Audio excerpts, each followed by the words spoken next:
নোয়াখালী বিভাগ ঘোষণার দাবিতে জাতীয় প্রেস ক্লাবের সামনে বিক্ষোভ সমাবেশ।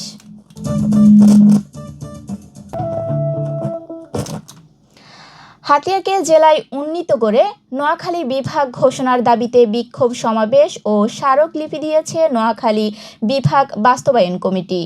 গতকাল রাজধানীর জাতীয় প্রেস ক্লাবের সামনে এ কর্মসূচি পালন করা হয়েছে। সমাবেশে বক্তারা জানান, হাতিয়াকে নতুন করে জেলা ঘোষণা করে নোয়াখালী, ফেনী, লক্ষ্মীপুর নিয়ে নোয়াখালীকে বিভাগ ঘোষণা করতে হবে। ময়মনসিংহ যদি বিভাগ হতে পারে, কুমিল্লা যদি বিভাগ হতে পারে, তাহলে নোয়াখালী কেন বিভাগ হতে পারবে না?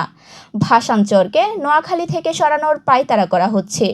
ভাষাঞ্চরকে নতুন একটি থানা ঘোষণার মাধ্যমে 3টি থানা নিয়ে হাতিয়াকে জেলা ঘোষণা করলে 4টি জেলা নিয়ে নোয়াখালী বিভাগ ঘোষণা করা যাবে।